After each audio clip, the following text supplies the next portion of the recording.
Welcome to Creatively Eccentric. I'm your host, Heather Ebanks, and I hope you've been enjoying the last two episodes. The realities of doing a podcast, that's very interesting. I don't mind actually doing a podcast itself, recording it, etc.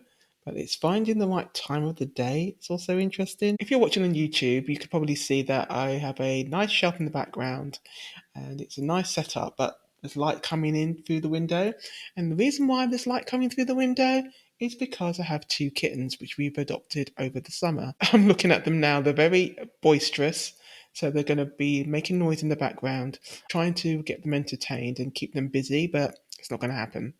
So I needed to get this recording done. So let's see what the results are with the two kittens. Bold voices, yeah. What is your bold voice? What's your messy journey? And what are you unapologetic about being a creative?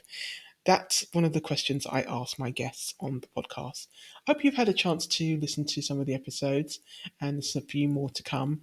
And also decided to do bonus episodes, so it's worth following to hear those episodes because I've got a few ideas up my sleeve. I want to hear from you. I definitely want to do more interviews and conversations and chats with creatives. The reason why I'm doing this bonus episode is to talk about bold voices, messy journeys, and zero apologies.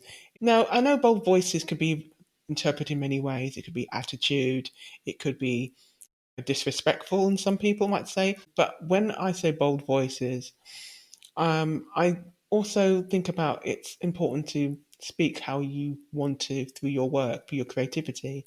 And it could be in colors, it could be in expression, it could be through your culture, it could be in many ways.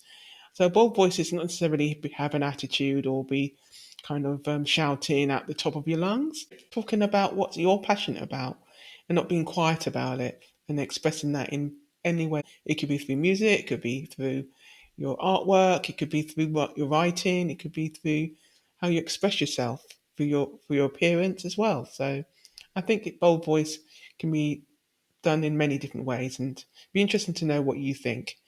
Now, the messy journey side of things, it's an interesting one because I think a lot of people don't go through their career and through their life in a linear way. Definitely, I haven't, as you probably heard in episode one. It was a bit of a roller coaster. And if you're a creative, you know there's so many different ways you can be a creative. Some people it's straightforward, and some people it's not. And I think a lot more of the latter. Follow your path and find out exactly why you do what you do.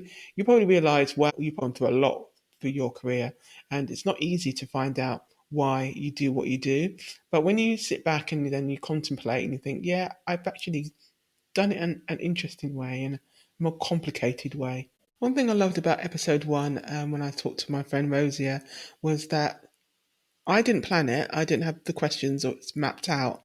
I wanted it to be honest and just talking about our life before the jobs that we're doing today and also our careers, also how we met. But it was interesting that I didn't know which direction the conversation was going to go. I didn't know that I was going to go into the conversations about the unfortunate situation of redundancy. But it was good to get that out because there's loads of people who are in a similar position. But as creators, we've gone through so many different, not just our own jobs and our creative paths, but we also gone through other jobs to lead us to where we are today. We've done jobs that have nothing to do with our careers. We've done jobs that have been stressful. So it was interesting for me to go back to those, you could say, unfortunate times. But for me, I did learn a lot. I learned a lot what I didn't want to do in a career. I've learned a lot about the direction I wanted to take my career.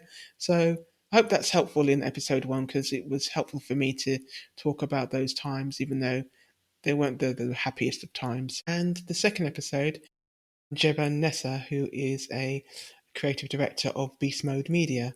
Very inspiring. I'm going to go slightly deeper into behind the scenes kind of topics, what I've been up to, what you've been up to as well. So it's more chilled, more relaxed. So I hope you enjoy those. So this episode, I want to talk about the bold voice, the messy journey, and the zero apology. So tell me, what's your bold voice? What's your messy journey? And what you're unapologetic about? Those are the questions I do ask my guests, and it's been interesting. What does that resonate with you in regards to your creative journey? It's been interesting because a few guests have answered all of those.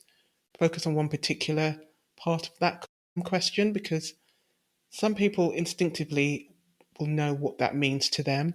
If you answer those questions, you'll probably find out what really resonates with you most. And more importantly, I think it would probably tell you what kind of creative you really are. Because definitely a lot of us artists do hide behind our work, and that's okay, and it works up to a point. But I do feel that you need to step in front of your work and become more of you, and what will make you more the creative artist that you are. And stop apologizing for what you do and go into doing work that you're feeling more passionate about. At the end of the day, you need to get back to who you are, finding out why you do what you do. It could be a cultural thing, something that you're interested in that nobody really knows about you. So there's loads of aspects you can go about doing it. And so yeah, what is your bold voice? What is your messy journey? And what you're not apologizing about? Because it's interesting. You be really true to yourself and be honest with yourself. Another thing that I find interesting is the behind the scenes kind of questions. We all have this kind of shiny social media appearance, and of course, behind the scenes, we always have that as creators, that drawer, that messy drawer that you don't want anyone to know about. And it was interesting to get to find out what it's like behind the scenes of a creative. And you get to know the real person. And there's some parts that nobody knew about that you would like to discover and that you're itching to tell people about. The messy drawer that nobody knows about of being a creative. I got some really interesting answers. So I was doing some research. I was curious to see what the AI was going to say what a creatively eccentric is. So I'm going to just quick read it out to you.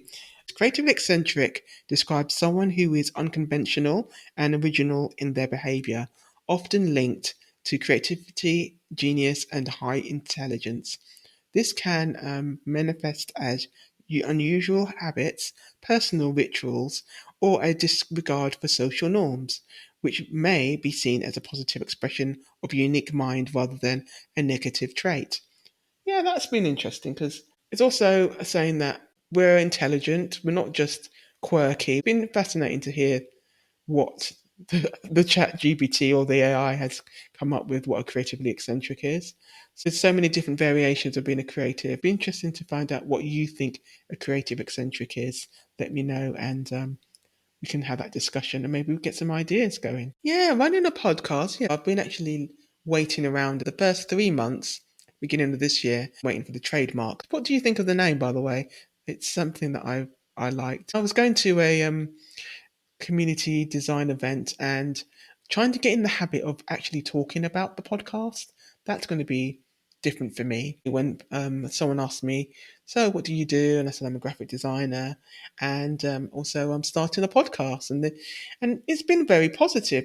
So it does seem to be an interesting topic to discuss. And what is the topic? I hear you say it's underrepresentation, and also people who are unapologetic about being a creative and who they are and how they communicate themselves through their work. I've always been fascinated with how designers, entrepreneurs, business people, thought leaders who are in the creative space might not be painting or drawing themselves, but they work in that industry or they're around people who are in that industry. And to be honest, I think a lot of people who don't think they're creative are creative, like brain surgeons, mathematicians, people who are not on the traditional path of creativity are creative. If you're problem solving, you're creative. I would love to get to tell your story. I would love to hear it. There's different ways you can do that. You could leave a message or leave a review. You can talk to me on Instagram at Creatively Eccentric, or you can leave a message at info@creativelyeccentric.com. All the information in the show notes.